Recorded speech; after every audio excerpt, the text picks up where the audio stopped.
Hola chicos? Bienvenidos nuevamente a CIAT. Mi nombre es Emanuel Sánchez y en el tema de hoy estaremos hablando de reflejos medulares. Estaremos hablando de las estructuras que la conforman y de algunos procesos que ocurren. Sin más que decir, empecemos con la clase de hoy. Cuando hablamos de las funciones motoras de la médula espinal, hablamos principalmente de lo que serían los reflejos medulares. Sin embargo, es importante decir que la información sensitiva se integra en todos los niveles del sistema. Cuando hablamos de integración de sistema, hablamos de que cierta información va a estar asociada a otras regiones del sistema nervioso. Por ejemplo, el encéfalo va a estar relacionado con el tronco encefálico, así como también con la médula espinal y así sucesivamente con distintos órganos que se encuentran o forman parte del sistema nervioso central. Esto me permite generar una respuesta adecuada, como por ejemplo, a nivel medular, ella se va a encargar principalmente de los reflejos musculares en este caso. Por ejemplo, cuando tenemos algún estímulo doloroso, cuando vamos por ejemplo caminando, nos quemamos, esa reacción es dada por en este caso un nervio sensitivo que viaja hacia la médula espinal y hace sinapsis con una motoneurona, en el cual va a permitir la contracción del músculo para retirarlo del estímulo doloroso. A nivel del tronco encefálico, tiene sus funciones principales son un poco más complejas. En este caso hablamos de funciones relacionadas a la regulación de la respiración, de procesos a nivel del sistema digestivo, a nivel de control del sistema circulatorio, entre otras funciones que va a cumplir. Y el cerebro, por supuesto, es un órgano que se va a encargar principalmente de cumplir funciones de perfección. Ella va a estar integrado con un conjunto de estructuras, tanto en el tronco encefálico como en la médula espinal y otros elementos, para cumplir las funciones de la manera más adecuada, ¿sí? En cambio, en este caso tenemos la médula espinal. La médula espinal no solamente va a hacer una vía de impulsos nerviosos que vienen o estímulos que se originan a nivel de las estructuras superiores, sino que van a cumplir ciertas funciones. Por ejemplo, realizar los movimientos del vaivén cuando caminamos. Y bueno, con respecto a todas esas estructuras y funciones vamos a estar hablando en las siguientes clases con detalle. También es importante recalcar que el cerebro solo inicia la acción.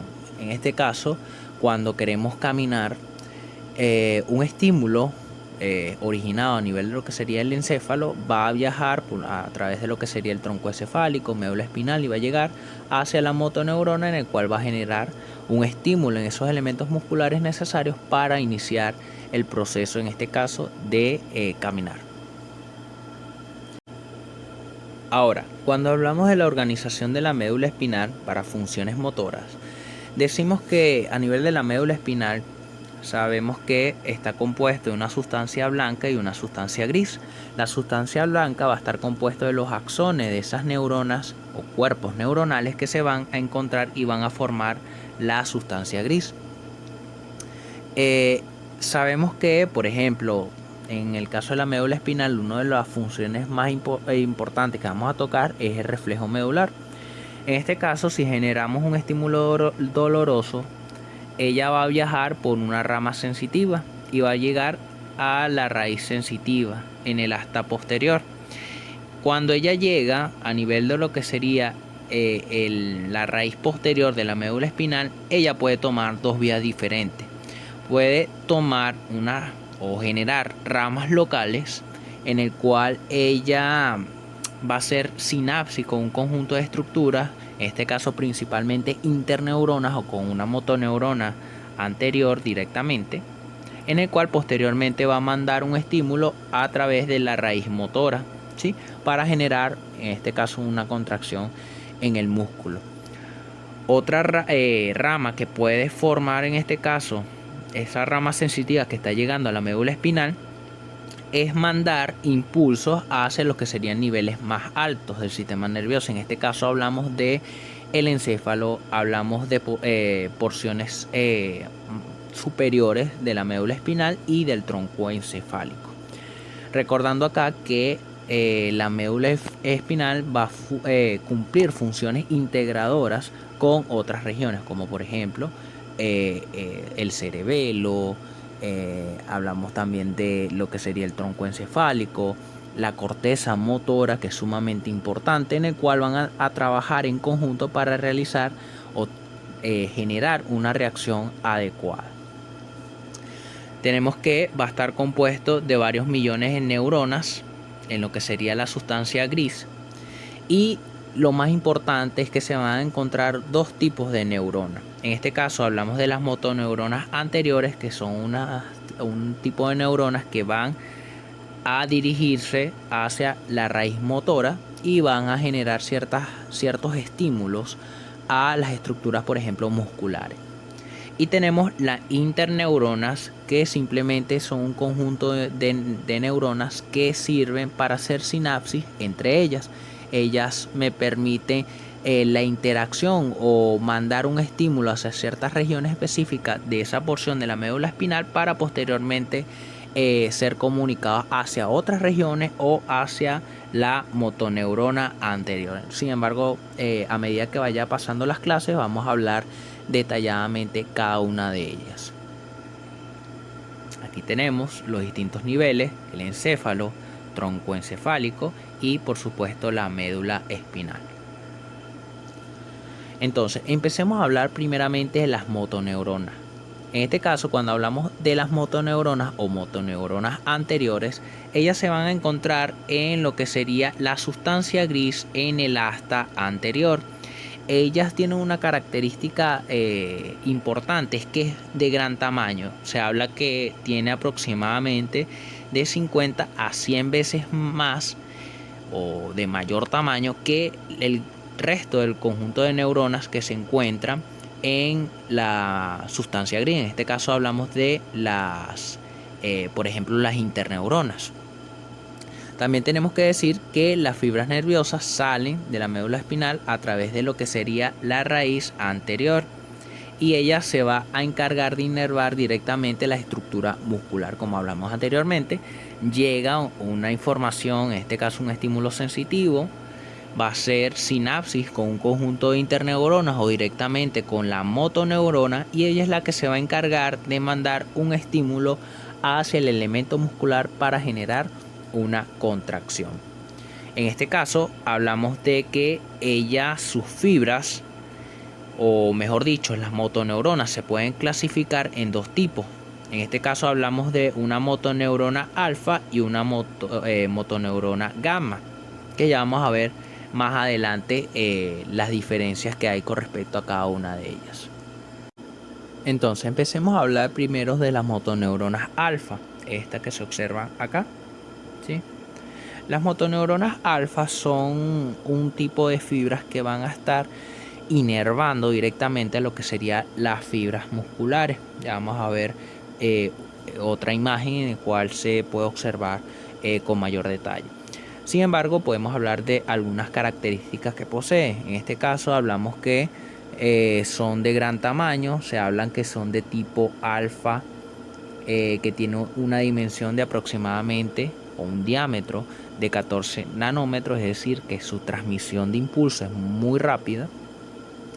Ellas se van a encargar de inervar a las fibras musculares esqueléticas en esta región. Ya vamos a ver que más adelante las fibras gamma, ellas se van a encargar de inervar a las fibras intrafusales, un conjunto de estructuras un poco más pequeñas que van a trabajar en sincronía con estas para generar una contracción adecuada. Tenemos que una sola fibra nerviosa, en este caso de la motoneurona alfa, va a excitar a varias fibras musculares, y estas van a formar lo que sería la unidad motora. Recordando anteriormente que la unidad motora está compuesto por la motoneurona y las fibras musculares que la conforman o que son inervadas. Ahora, con respecto a la motoneurona gamma, podemos decir que son un poco más pequeñas, estas que se observan acá. Ellas se van a encontrar cercanas a lo que serían las motoneuronas alfa, específicamente en el asta anterior de la médula espinal, y son más reducidas, en este caso en número. Hablamos de que posee la mitad de la cantidad que son o que corresponde a las motoneuronas alfa, y ellas se van a encargar de transmitir sus impulsos nerviosos a través de fibras motoras de tipo A. Sin embargo, estas suelen ser un poco más pequeñas. En este caso hablamos de una dimensión o un diámetro de 5 nanómetros. Ellas van a ser o van a estar dirigidas hacia un conjunto muscular. En este caso hablamos de las fibras intrafusales, que es un elemento sumamente importante que vamos a hablar más adelante, en el cual van a ser inervados por este tipo de motoneurona. También tenemos que hablar que hay una estructura llamada uso muscular, que es esto que se observa acá, que sirve para el control del tono muscular. Y más adelante estaremos hablando con detalle qué funciones va a cumplir ella. Ahora, con respecto a las interneuronas, tenemos que decir que se van a encontrar distribuidas en toda la sustancia gris. Son muy numerosas, en este caso hablamos que son 30 veces más numerosas que las motoneuronas y que su tamaño es un poco más pequeño. Una de las características que posee es que son muy excitables, es decir, responden rápidamente ante estímulos, y ellas presentan múltiples interconexiones entre sí y hacen sinapsis con otras estructuras, por ejemplo con las motoneuronas anteriores. Ellas, cuando hacen sinapsis o tienen interacción con las motoneuronas anteriores, forman un sistema integrador sumamente importante.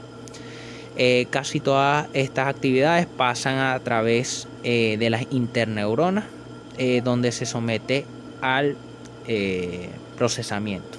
Como hablamos anteriormente, cuando se generan ciertos estímulos o, por ejemplo, la corteza motora manda un estímulo, hay veces de que esos estímulos pueden llegar directamente a una motoneurona anterior.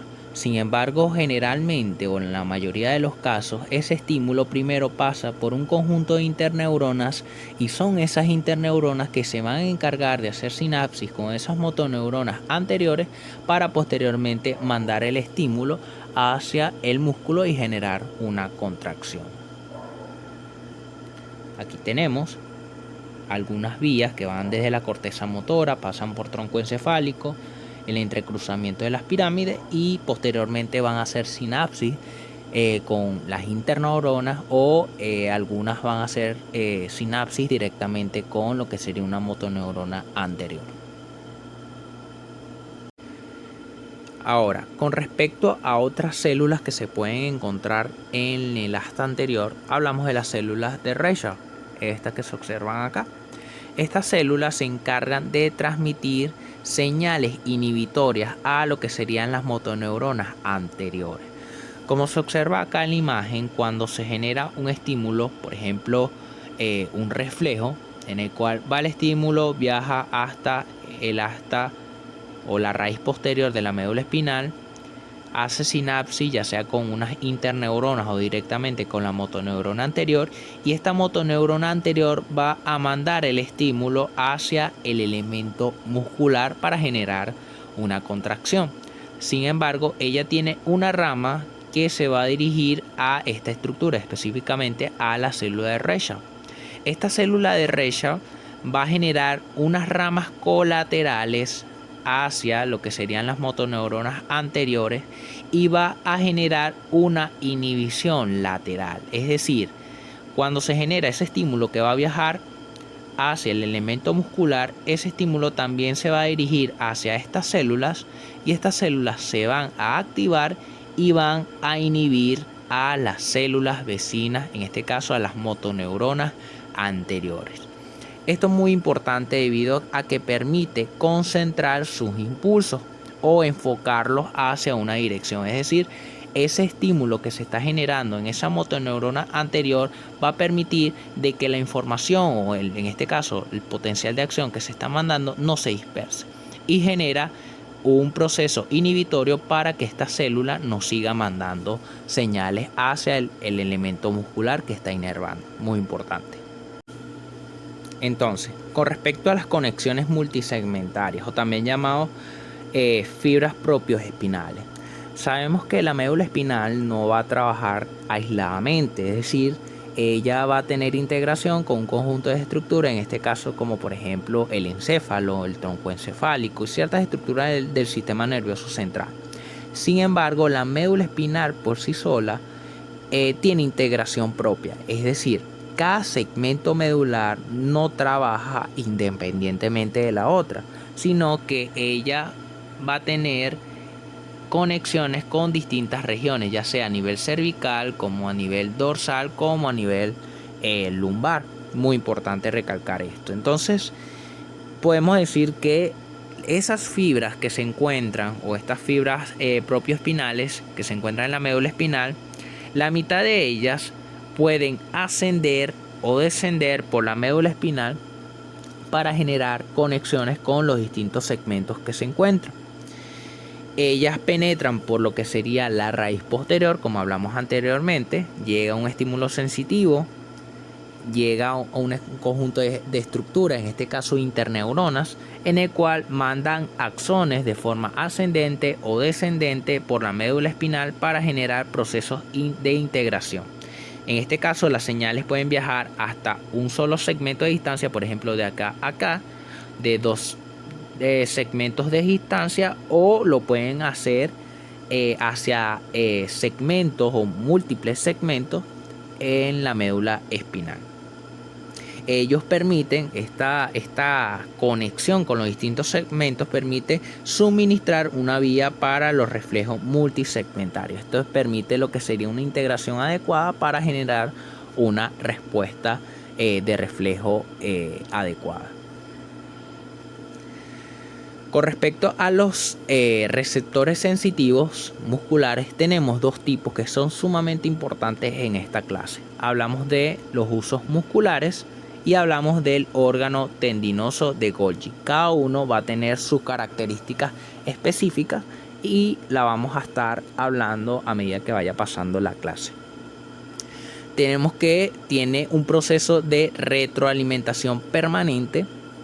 Debido a que son receptores musculares, ellas se van a encargar de mandar esa información en cómo es el funcionamiento, cómo es la integración que tiene en ese momento el músculo hacia las distintas porciones del sistema nervioso central. Entonces, como dice acá, llega información desde los músculos para indicar su estado funcional, sumamente importante. Ella se va a encargar de mandar información como por ejemplo de longitud, de tensión y también cambios de velocidad que pueden suceder al momento de generar, por ejemplo, una contracción en el músculo. Ella recibe una inervación por dos tipos de fibras especiales. En este caso hablamos de los receptores sensitivos, uso muscular, y el órgano tendinoso de Golgi. En el caso del uso muscular es este que se observa acá. El uso muscular se va a encontrar en el vientre del elemento muscular, en esta región, ¿sí? Ella se va a encargar de enviar información sobre la longitud del músculo y también se va a encargar de mandar información con respecto a las velocidades de cambio que puede poseer ella. Repito, el uso muscular se va a encontrar a nivel del vientre y va a encargarse de dos funciones: de mandar señales, en este caso de longitud, en este caso la longitud del músculo, y la velocidad de cambio que sucede en ese músculo, si se contrajo, si se estiró o X proceso que esté pasando a nivel muscular. Ahora, con respecto al órgano tendinoso de Golgi, que es este que se observa acá, o este que se observa acá, que lo vamos a estudiar con más detalles, cómo es su inervación, cómo es su integración. Sin embargo, aquí es un poco de un abreboca de qué es este elemento.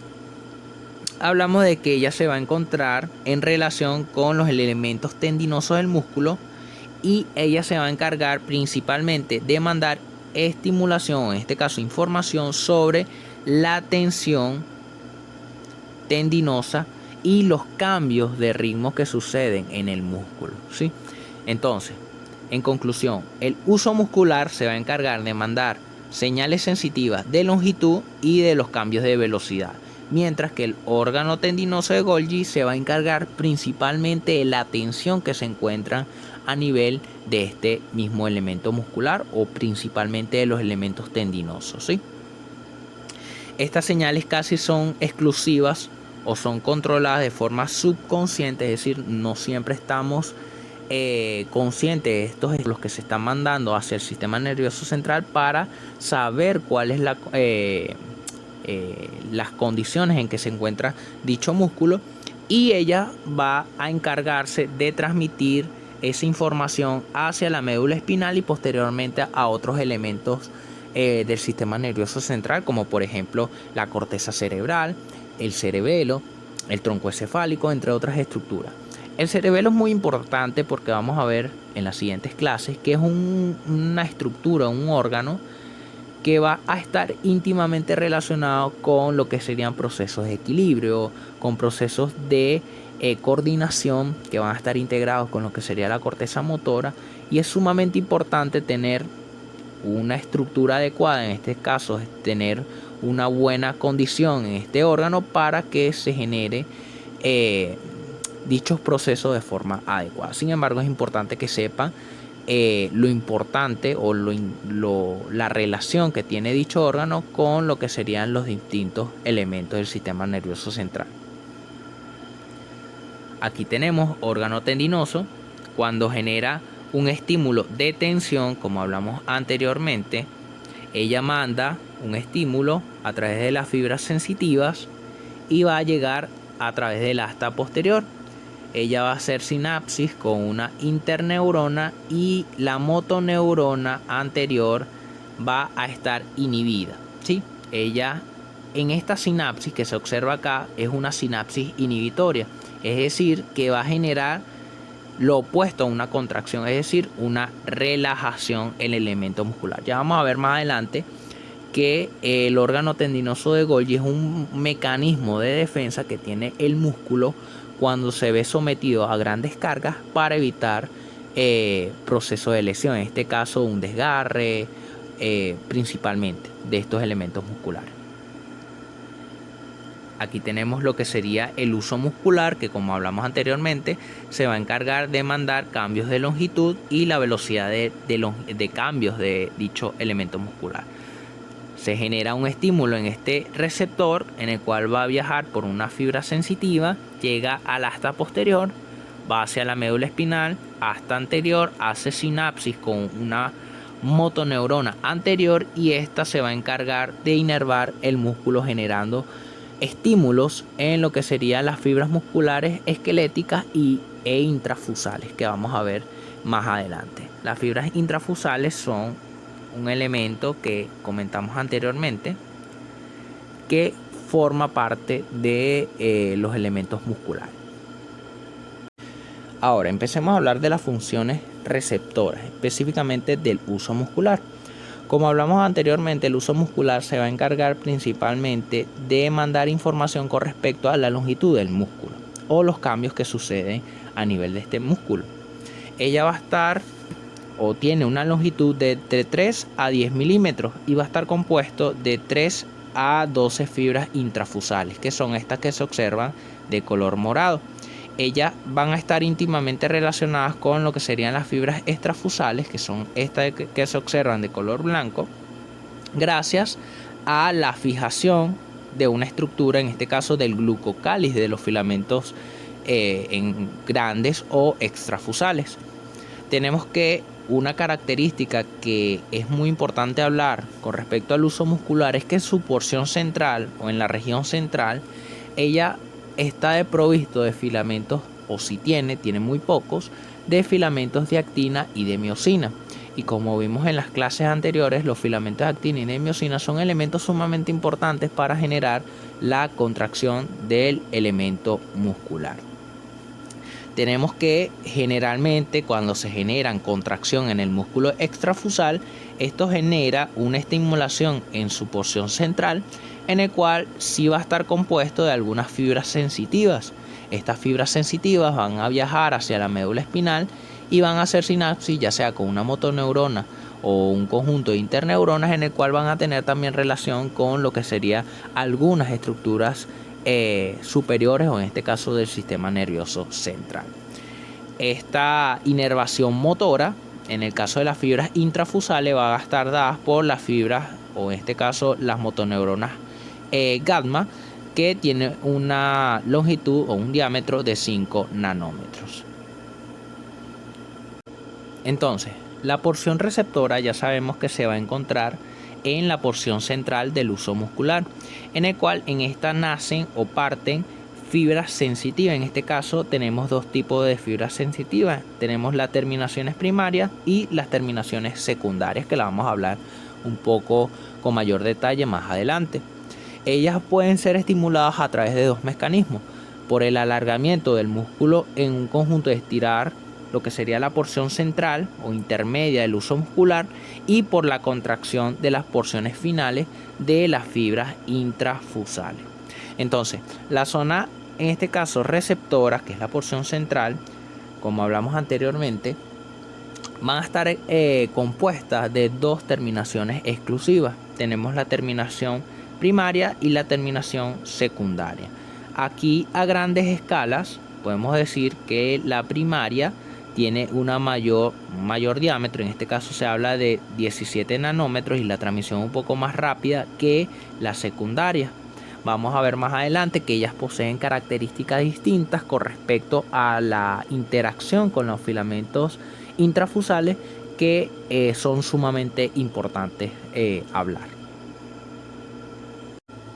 Entonces, con respecto a las terminaciones nerviosas, podemos decir que a nivel del huso muscular tenemos dos terminaciones.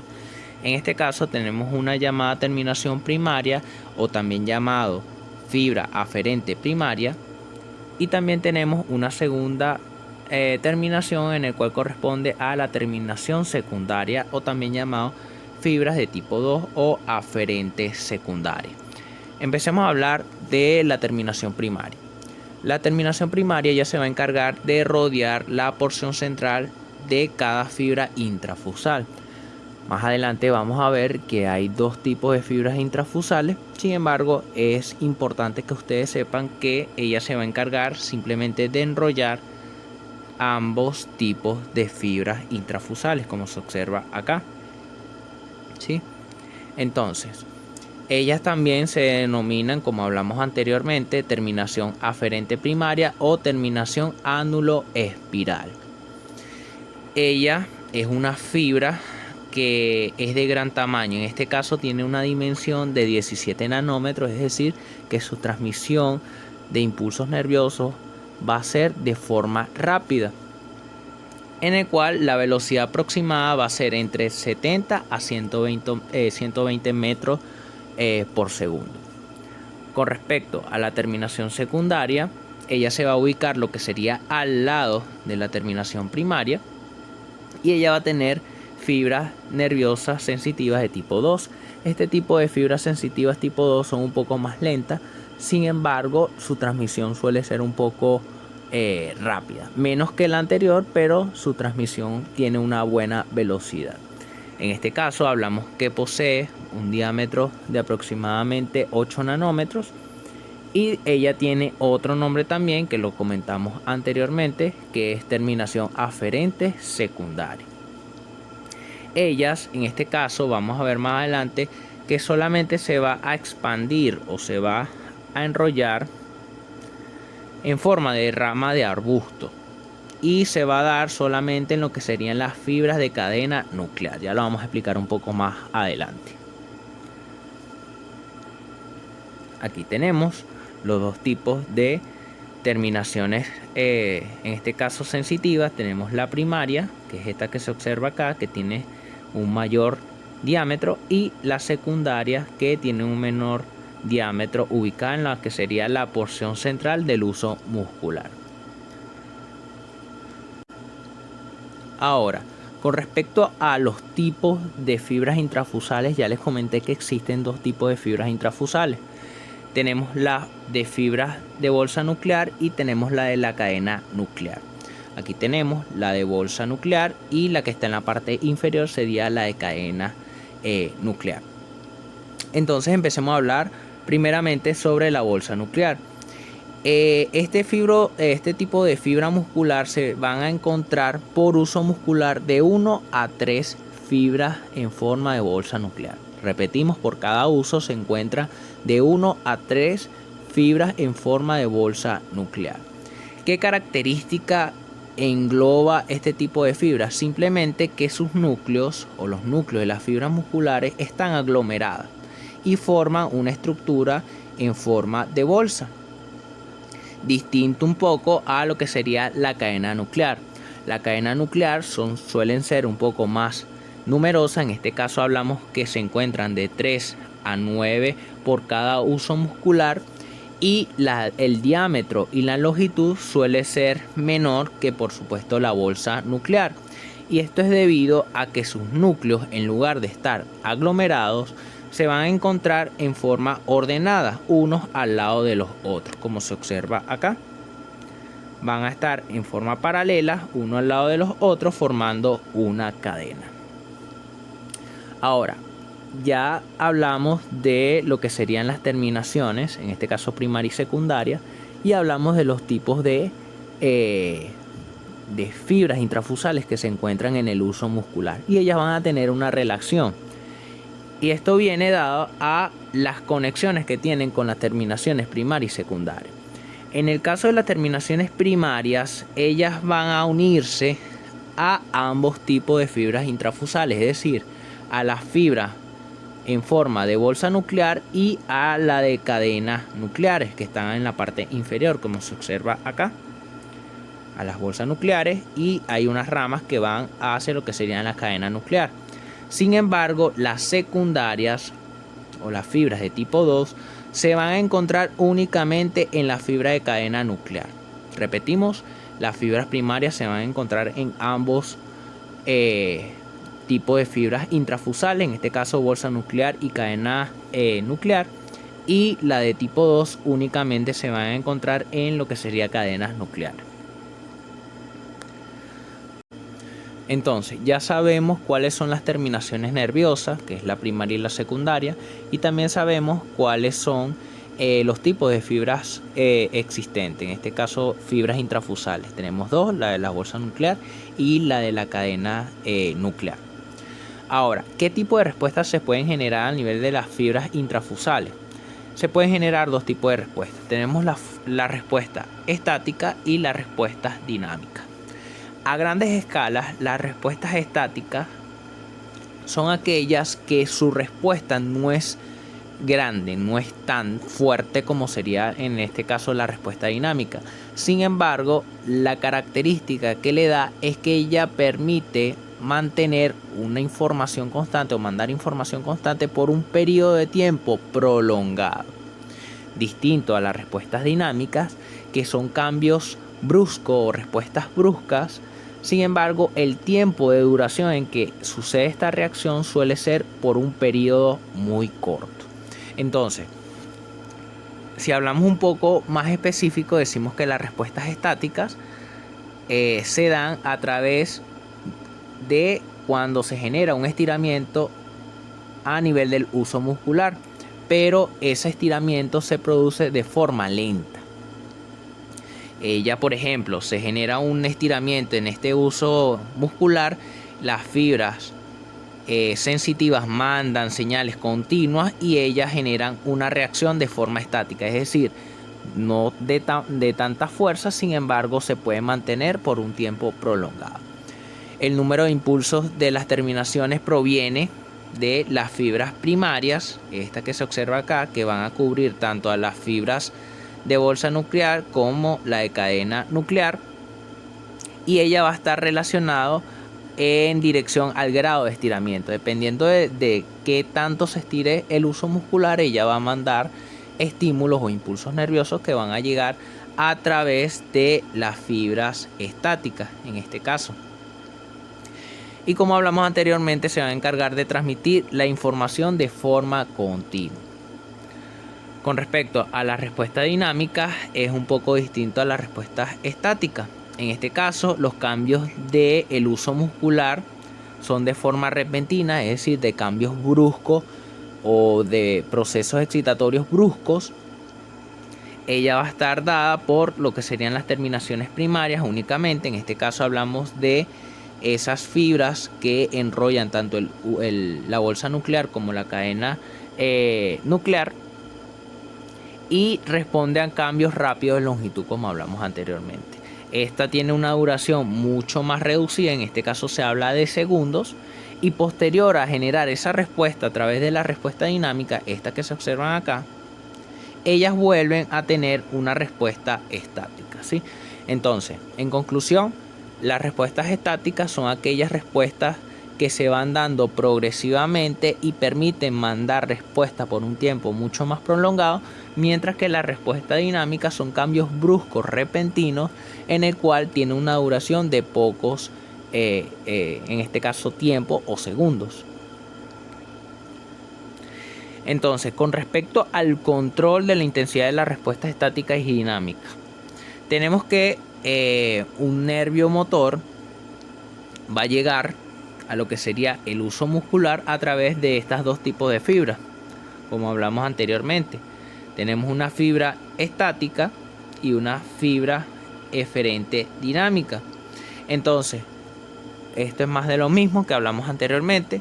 Las respuestas dinámicas van a llegar a lo que sería, si vemos la imagen, van a llegar a lo que serían las fibras de bolsa nuclear y van a generar cambios repentinos en lo que sería este tipo de fibras o en el caso del uso muscular. Mientras que las fibras estáticas, como hablamos anteriormente, no son tan potentes, pero se mantienen por un tiempo prolongado. Ellas van a llegar a ambos tipos de fibras, tanto a las bolsas nuclear como a las de la cadena nuclear. Aquí tenemos bolsa nuclear y cadena nuclear. Entonces, con respecto a las descargas continuas del uso muscular en condiciones normales, aquí tenemos que aclarar ciertos puntos. Tenemos que decir que existe un grado de excitación nerviosa en lo que sería el uso muscular, en el cual ella emite impulsos nerviosos sensitivos de forma constante, y esto se va a dar gracias a lo que serían las fibras de tipo estática. Ya sabemos que las estáticas no generan una respuesta brusca, sin embargo permiten mandar información de forma constante. Su estiramiento incrementa lo que sería la frecuencia de disparo, mientras que su acortamiento lo frena, es decir, genera una respuesta contraria. Aquí hablamos de unas señales positivas y unas señales negativas. Cuando hablamos de señales positivas es que el número o hay un número mayor de impulsos para indicar de que ese músculo se está estirando, ¿sí? Mientras que las señales negativas es todo lo contrario. Ella se va a encargar de enviar información con respecto a la cantidad de impulsos reducidos o que se ven reducidos para informar el proceso contrario. En este caso hablamos de un acortamiento de las fibras. Entonces, ya hablamos un poco de las generalidades con respecto a las estructuras y las funciones que van a cumplir ciertas estructuras a nivel de reflejo. Sin embargo, vamos a especificar todos los procesos que suceden tanto en el uso muscular como el aparato tendinoso de Golgi, entre otros tipos de respuestas que pueden generar. Entonces, empecemos a hablar del reflejo miotático muscular. El reflejo miotático muscular es simplemente un reflejo en el cual aquí observamos un músculo y ese músculo va a tener un uso muscular.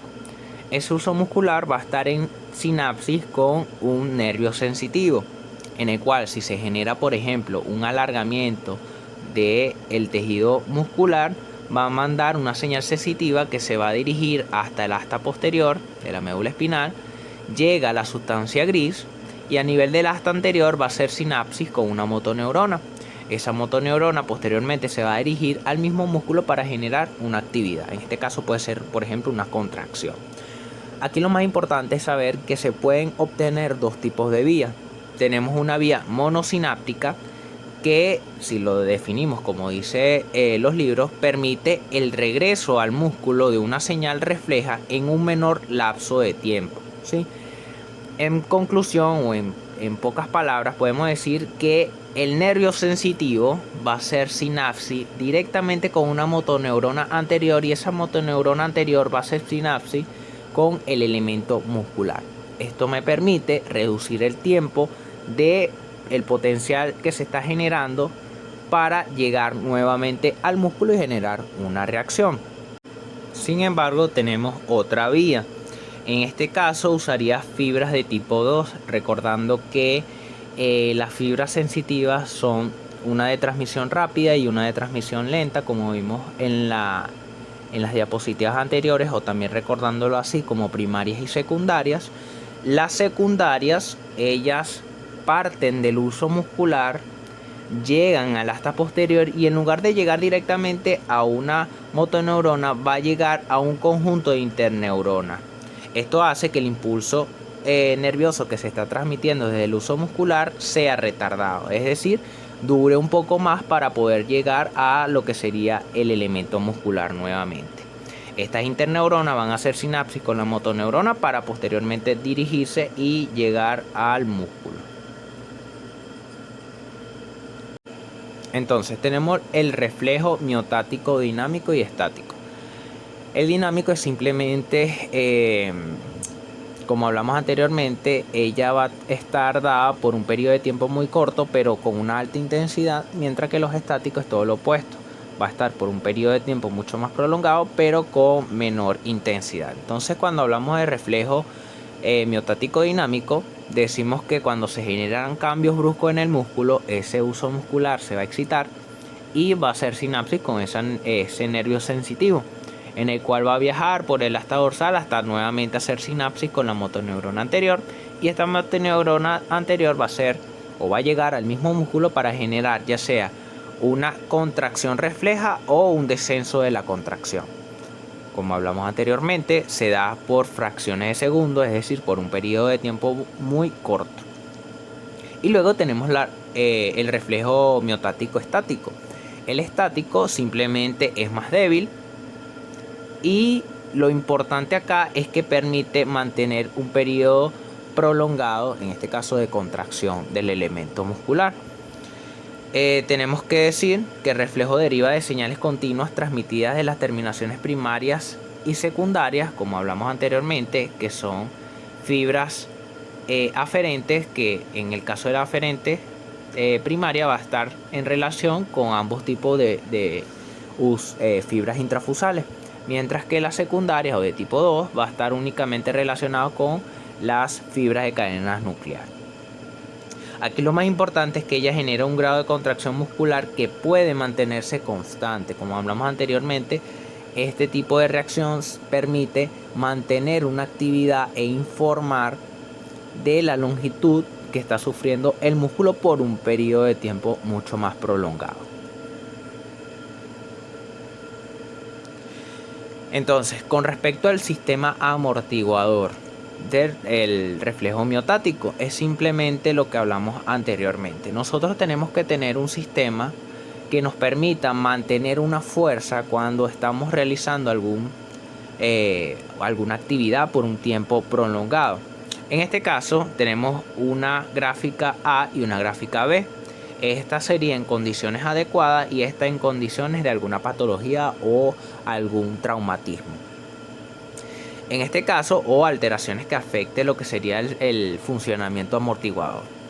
En este caso, tenemos que cuando se genera una fuerza y la tenemos que mantener, ella no oscila, es decir, se mantiene por un periodo prolongado para mantener la actividad o la información que se está generando que me causa la contracción.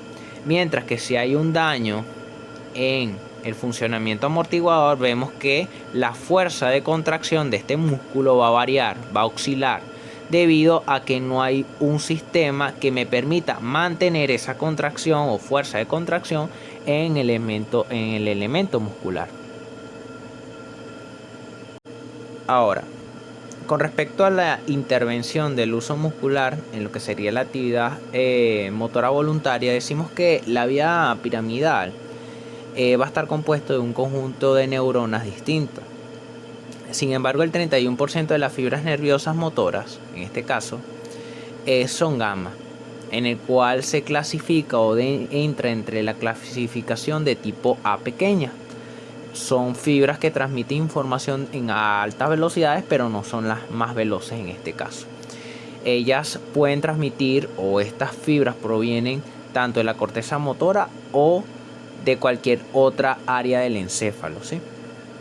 Ellos tienen efecto coactivación de las motoneuronas alfa y gamma, debido a que trabajan simultáneamente para que la contracción o el proceso en este caso se dé de forma precisa, y las contracciones se dan al mismo tiempo, en este caso entre las fibras extrafusales y las fibras intrafusales del uso muscular. Es decir, que ese estímulo que va a llegar va a suceder en ambas porciones del uso muscular para que esto se dé adecuadamente. Evita que varíe la longitud de la porción receptora del uso muscular durante la contracción muscular completa. Sabemos que la porción central es únicamente receptora debido a que no posee filamentos de actina y de miosina. Sin embargo, estas fibras llegan a las porciones un poco más externas, en el cual van a generar esos cambios necesarios para generar la contracción. Y por último tenemos que manifiesta o mantiene, mejor dicho, funciones amortiguadoras del uso muscular. Ya lo que hablábamos anteriormente, esta activación de este tipo de fibras permite que ese uso muscular no solamente reciba información sensitiva por la longitud, o en este caso por la activación de las fibras, sino que también mantiene una función reguladora para que no haya oscilaciones en este caso. Entonces, con respecto al área encefálica que regula el sistema motor gamma, decimos que se activa de forma específica con señales procedentes de ciertas regiones del encéfalo o de ciertas regiones del sistema nervioso. Tenemos una área o una región llamada facilitadora bulborreticular, en el cual estas señales provienen de ciertas regiones. En este caso hablamos que son señales provenientes del cerebelo, de los ganglios basales, de la corteza motora, en el cual en las clases siguientes vamos a estar hablando que son estructuras sumamente importantes. Por ejemplo, el cerebelo va a cumplir funciones de coordinación, también va a cumplir funciones en los músculos gravitatorios, al igual que los ganglios basales.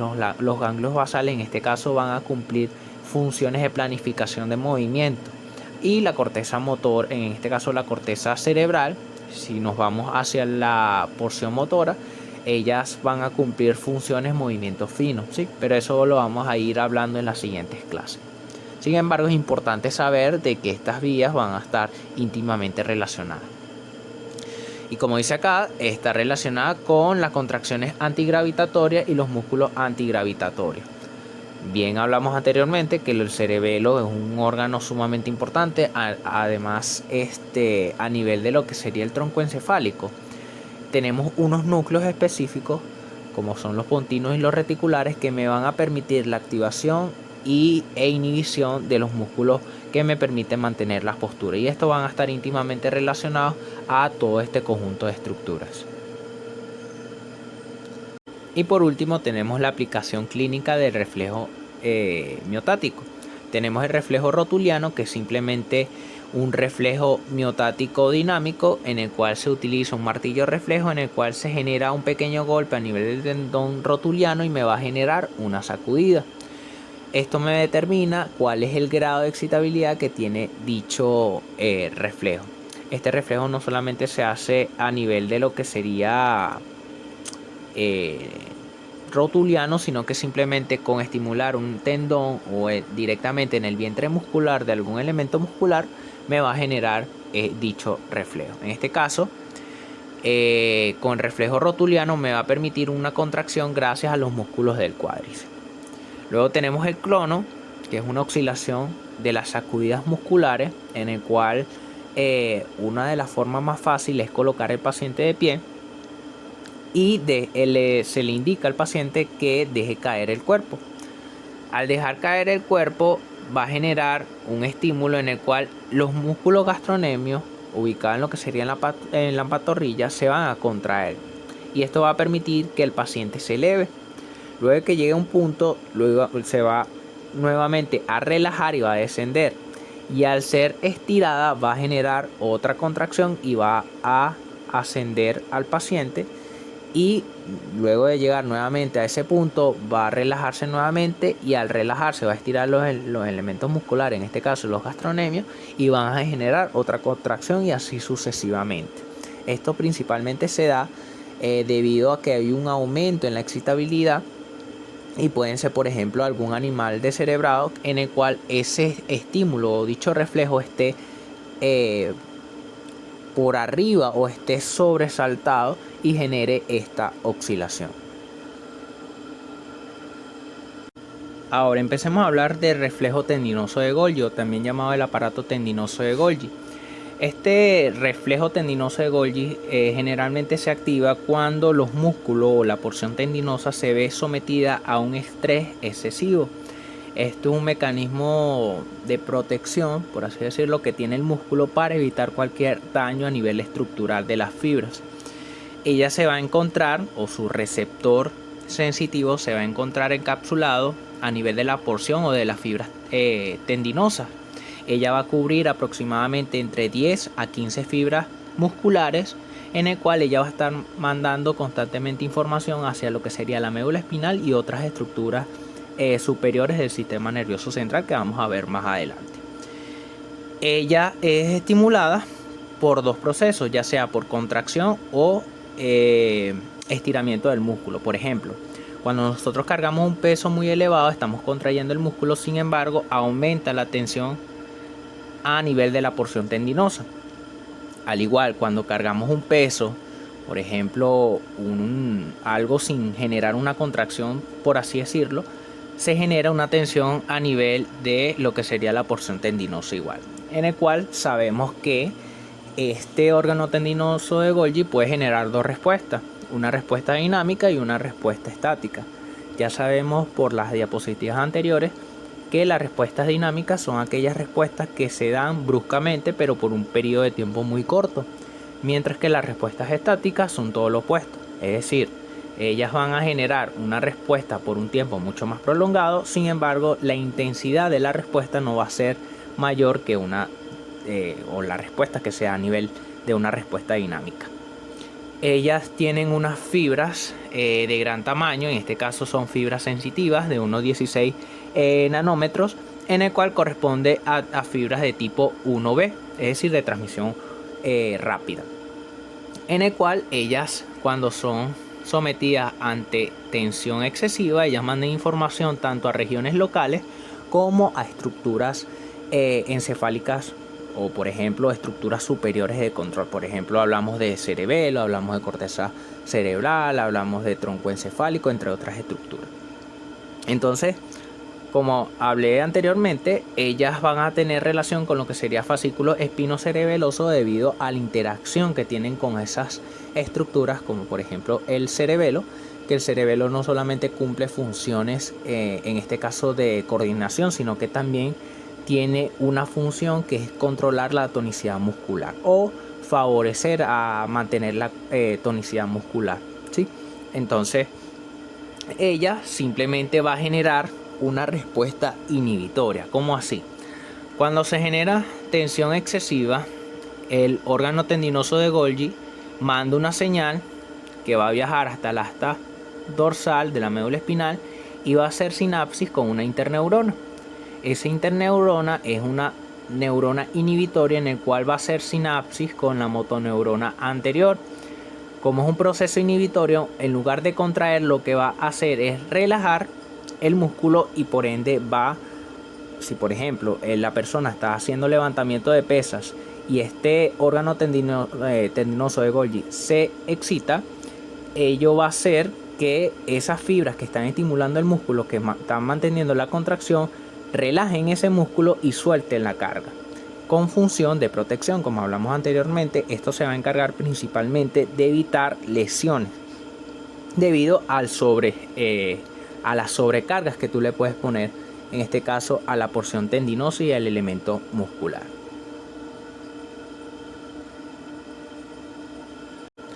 Ahora, con respecto a la función del órgano tendinoso de Golgi, del uso muscular, con el control motor, desde los niveles cerebrales superiores, tenemos que, como hablamos anteriormente, no solamente son reacciones o estímulos que suceden a nivel local, sino que ellas van a tener interacción con otras regiones del sistema nervioso central. En este caso, se va a encargar de informar a los centros superiores sobre los cambios instantáneos que suceden a nivel muscular. En el caso de el uso muscular, se va a encargar de dar información con respecto a la longitud del músculo, mientras que el órgano tendinoso de Golgi se va a encargar de transmitir información de cuál es la tensión que sucede a nivel muscular. Ella va a tener relación como, por ejemplo, el fascículo espinocerebeloso, que ya hablamos anteriormente, que va a informar o va a tener relación con lo que sería el cerebelo para mantener una tonicidad adecuada o mantener la comunicación entre esas dos estructuras. Y es muy importante decir la velocidad de conducción que sucede con estas regiones.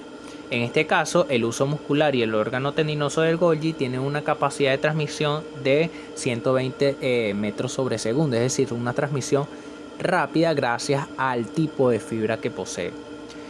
Ella también va a tener relación con lo que serían regiones reticulares del tronco encefálico, y también va a tener relación con lo que serían regiones motoras de la corteza cerebral, ya que la corteza, por ejemplo, la corteza cerebral se va a encargar principalmente de los movimientos finos. Entonces siempre tenemos que tener en cuenta de que estas estructuras siempre van a estar en comunicación para el trabajo adecuado y mantener en este caso informados a esos centros superiores que van a cumplir funciones posteriormente, ya sea de contracción, de relajación de todos los elementos musculares. Entonces empecemos a hablar del reflejo flexor. El reflejo flexor, o también llamado reflejo nociceptivo o reflejo al dolor, tenemos que se genera o es un reflejo que tiene el cuerpo para retirar generalmente extremidades de un estímulo doloroso. Estos estímulos pueden ser dados gracias a los receptores para el dolor que se encuentran en esta región. Los estímulos en este caso pueden ser, por ejemplo, un pinchazo, una quemadura o alguna sustancia que pueda causar excitación a nivel de dichos receptores. Sin embargo, no solamente se limita a lo que serían los receptores para el dolor, sino que también este reflejo se puede dar en los receptores para el tacto. Sin embargo, aquí hay una diferencia en la cual la intensidad del reflejo va a ser muchísimo menor. Entonces, el reflejo puede no quedar limitado a lo que serían los músculos flexores, sino que ella, vamos a ver más adelante cómo sucede este proceso, va a generar un proceso excitatorio en una región y un proceso inhibitorio en el músculo antagonista, pero también este conjunto de interneuronas puede pasar al lado opuesto y generar un reflejo llamado reflejo extensor cruzado, que permite retirar aún más el cuerpo del estímulo doloroso. Pero vamos a hablar eso un poco más adelante. Ella alcanza, antes de llegar a lo que sería al músculo, ella tiene que pasar por un conjunto de interneuronas para permitir la contracción. Y bueno, el circuito básico corresponde a tres tipos de circuitos. Hablamos de un circuito divergente en el cual va a estimular a los músculos necesarios para permitir retirar o retirarlo del estímulo doloroso. Va a tener un circuito de inhibición recíproca, es decir, un conjunto de estructuras, o en este caso estímulos que van a dirigirse hacia los músculos antagonistas para producir un proceso de relajación. Y por supuesto tenemos un circuito de postdescarga, que ella depende de la intensidad, y este circuito postdescarga permite generar el tiempo suficiente para retirar la extremidad del estímulo doloroso, es decir, prolonga un poco más el circuito, en este caso las conexiones con las interneuronas, para que el cuerpo, en este caso la extremidad o el lugar en donde se está generando el estímulo doloroso, tenga el tiempo suficiente para retirarlo de ella. Entonces, ¿cómo sucede en este caso el reflejo flexor? Digamos que la mano tiene contacto con un elemento, en este caso con una llama. Esto va a viajar por lo que sería un axón sensitivo, o en este caso un nervio sensitivo, que va a llegar hasta el asta dorsal y va a hacer sinapsis con un conjunto de interneuronas, ¿sí? Y este conjunto de interneuronas va a hacer sinapsis con las motoneuronas anteriores.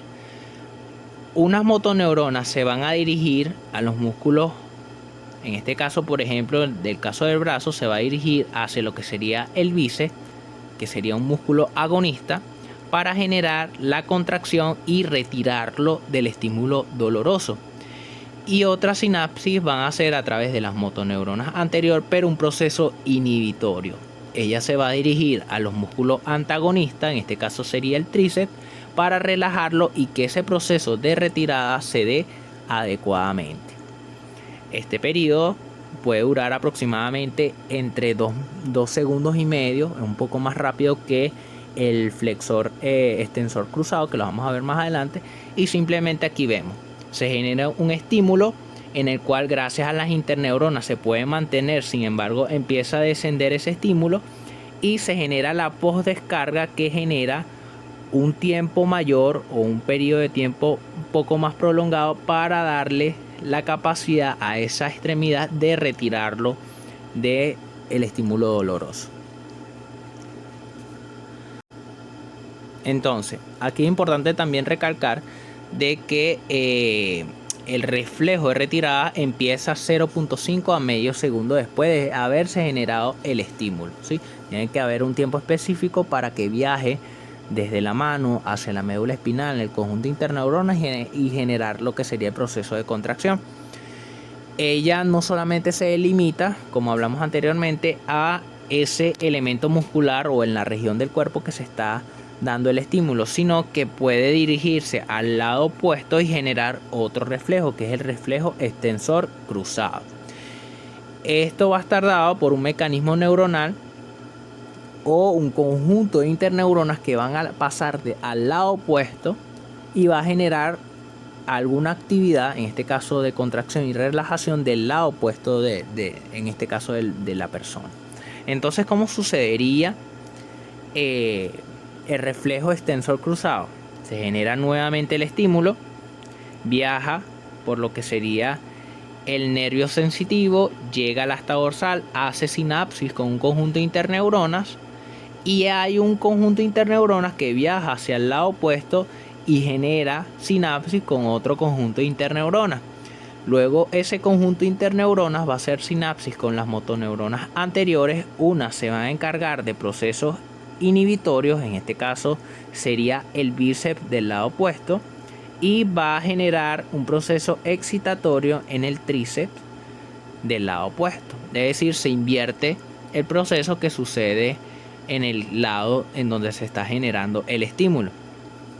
Entonces aquí, un poco para mayor información, es que participan muchas más interneuronas y su periodo de postdescarga es aún más largo. En este caso, si observamos la gráfica, se genera un estímulo y aquí debería cesar. Sin embargo, como hay un conjunto de interneuronas mucho mayor, ese estímulo se mantiene por el tiempo, entonces puede durar aproximadamente 5 segundos, ¿sí? Entonces es muy importante tener en cuenta que el periodo de postdescarga es mucho mayor en el reflejo extensor cruzado que en reflejo flexor.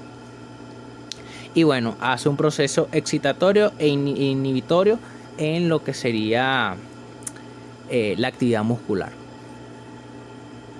Ahora, con respecto a los reflejos posturales y locomotores, vamos a mencionar algunos tipos.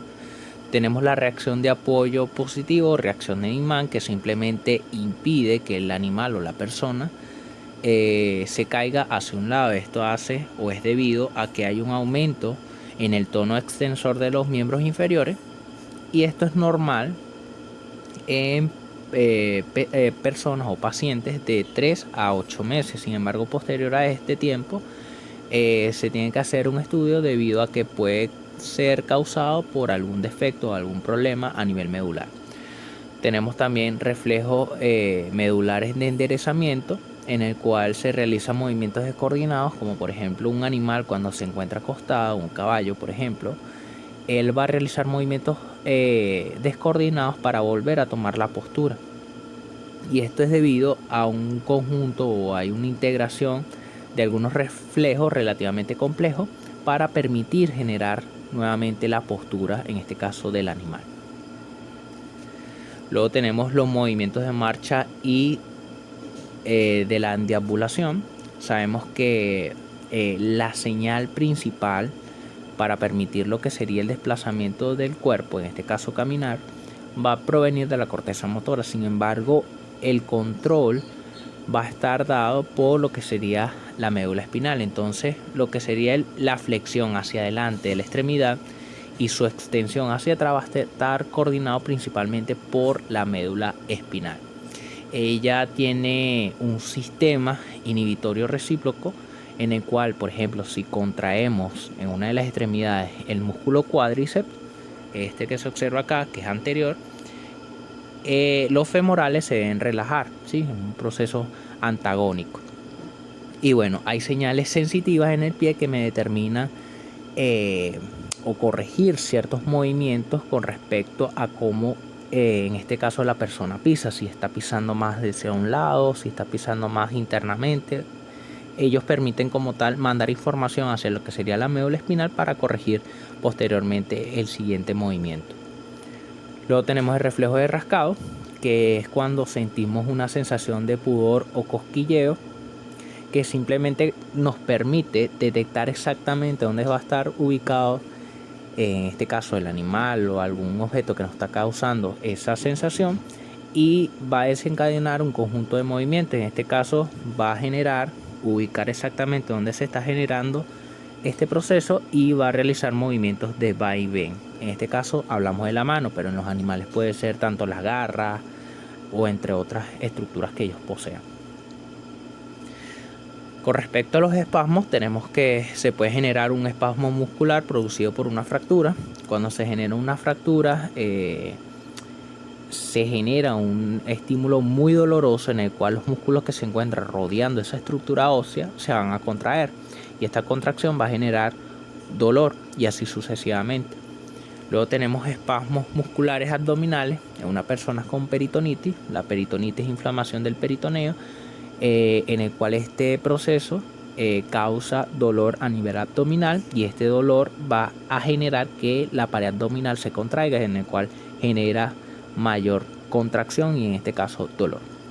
Luego también tenemos calambres musculares, que esto es dado por fatiga o por falta de electrolitos, entre otros factores, en el cual es una contracción involuntaria de algún elemento muscular. En este caso tenemos cómo se contraen los músculos de la pantorrilla, y es debido a, o es común encontrarse en personas que han hecho, por ejemplo, maratones, en el cual tienen una carga, un desgaste físico muy elevado por un periodo de tiempo prolongado. Y bueno, para terminar tenemos reflejos autónomos de la médula espinal.